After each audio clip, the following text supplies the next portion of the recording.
Hi there. Today, the 15th of December 2017, is the day that the Australian Royal Commission publishes its final report into institutional responses to child sexual abuse. Of course, Jehovah's Witnesses were one of the case studies, and I'm going to take you to that page particularly. Everything is available online, plus there are media responses. So I'll just give it to you here, and you can look it up quite easily online yourself in detail. So as they show, they had an institutional review, and it gave an opportunity for the Jehovah's Witness organisation to inform them of the policies and procedures for child protection. As of 31st of May 2017, of the 4,029 survivors who told the Commission during the private sessions about the child sexual abuse in religious institutions, 70 survivors of those were Jehovah's Witnesses. 80% were female. The average age of victims at the time of first abuse was 8.4 years. Feels a bit cold reading out these statistics, although they are useful to know what happens. These statistics are real people, of course. 53 survivors who told us about the age of the person who sexually abused them. 44 survivors told us about abuse by an adult, and 12 survivors told us about abuse by a child. Now, sometimes when children abuse, it is a result of them being abused and learning that behaviour, of course. Oh dear, a small number of survivors told us about sexual abuse by an adult and by a child. And the vast majority were abused by a male adult. Of the 65 survivors who told us during the private sessions about the role of a perpetrator, 26.2% told us about child sexual abuse by family members. This was considered to be within our terms of reference when the sexual abuse was reported to and handled by the religious institution. Yeah. And that's also very important, because with the JW apologists who come and say, well, the family should take go and report it to the police, and we keep saying to them, but what about when it is that family member, when it is that guardian? They just don't get it. You know, it's so obvious.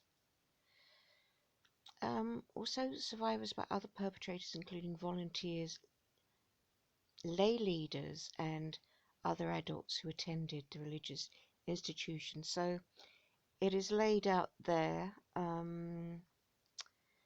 As part of our case study, the Jehovah's Witness organisation provided us with files containing allegations, reports or complaints of child sexual abuse. They provided us with documents relating to at least 1,800 children and over 1,000 alleged perpetrators. Now, it's important to remember, of those perpetrators, and that can be all this can be found in the documentation.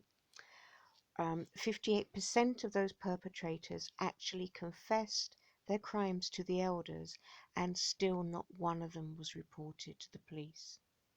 Okay, so this is talking about what the Jehovah's Witness organisation provided, so people can't go around denying it. It did happen. So they showed that they dealt with child sexual abuse in accordance with internal scriptural based disciplinary policies and procedures. So don't forget, this is about the Watchtower's own interpretation of scriptures. Okay, it's their interpretation, and that interpretation was pulled to pieces by a layperson, Angus Stewart, during the hearings, and many people have found scriptures to counter Watchtower's stance. We found that at least until 98, individuals making complaints were required to state their allegations in the presence of the person against whom the allegations were made. It's so hard, isn't it, that? The two-witness rule applied.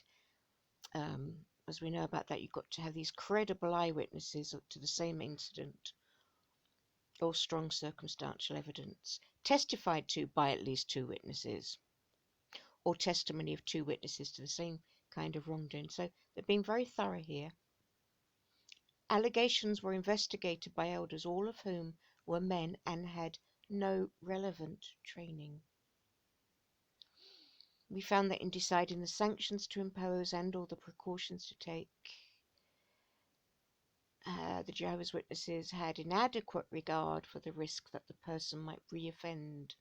Alleged perpetrators of child sexual abuse who were removed from their congregations as a result of allegations of child sexual abuse were frequently reinstated. We found no evidence. Look at this. We found no evidence of the Jehovah's Witness organization reporting allegations of child sexual abuse to police or other civil authorities. Don't forget then the community at large, community outside the congregation, is in danger. Even if they're disfellowshipped, how does that help the community? We have responsibility. The Bible tells us that, but we shouldn't need the Bible to tell us. It's obvious. During our case study, we heard from survivors of child sexual abuse that they were not provided with adequate information by the Jehovah's Witness organization about the investigation of their allegations. People aren't, it's not transparent. The procedures, internal procedures, are not transparent. One reason being because the elders' handbook is secret, which has the rules and regulations by which people are judged.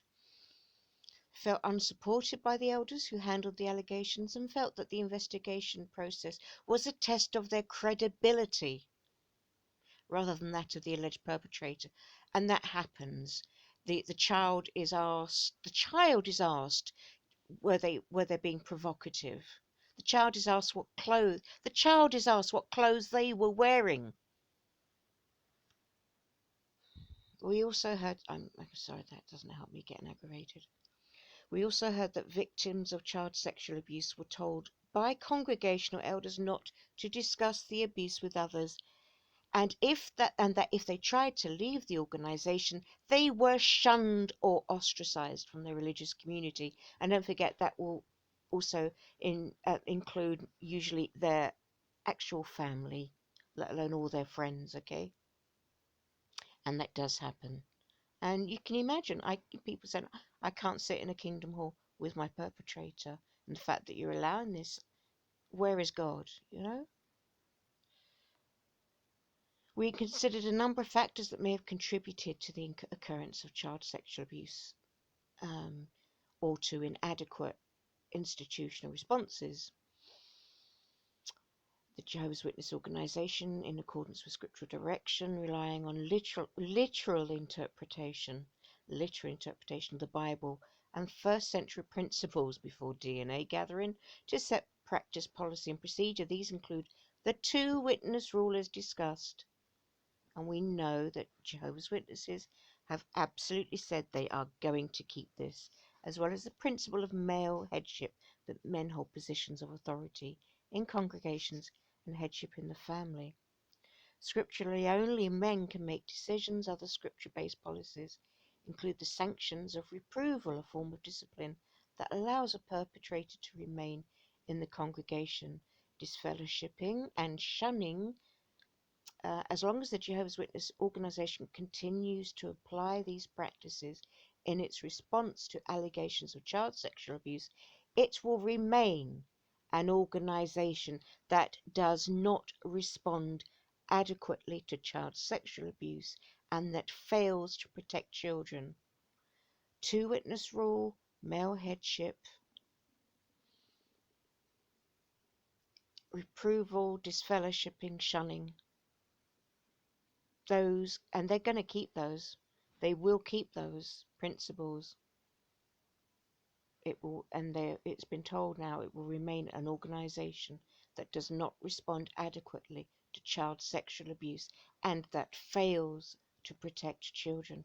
How this is a worldly court setting, set under legal principles, that is telling God's only channel that it's failing to protect children and will continue to do so, and is not responding adequately to child sexual abuse. How can this be? Jesus is the head. Jesus is supposed to be the head. We're saying that Jesus cannot protect children and will not protect children. We've got to, this is cognitive dissonance here. We've got to decide about this. And anyone looking to join, they need to know this. If you have children and you're in, you need to know this. Because if the organization won't safeguard your children, you've got to. And what about those children whose abuse is happening within the family? Who is going to protect them?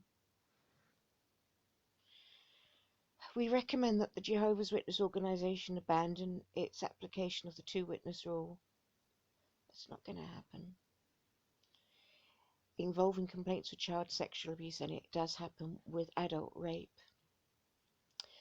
Revise its policies so that women are involved in processes relating to investigating and determining allegations of child sexual abuse, and no longer require its members to shun those who disassociate from the organisation in cases where the reason for disassociation is related to a person being a victim of child sexual abuse. Well, we want shunning to stop altogether, of course, because it does kill people. But obviously this is this investigation's remit. That's their remit. So they have to go within their remit. And they are saying that shunning should not apply to someone who has to leave after being abused. To conclude, we welcome the inclusion of the recently published Child Safeguarding Policy of Jehovah's Witnesses in Australia of a requirement to report child sexual abuse to civil authorities. Shouldn't have taken this long, guys, but okay, you're there now. In cases where elders consider that a child may still be at risk of harm. The Jehovah's Witness organisation should also amend all of its policies and procedures relating to child sexual abuse to ensure that this requirement is included. Amend all of its policies and procedures. So that's not good.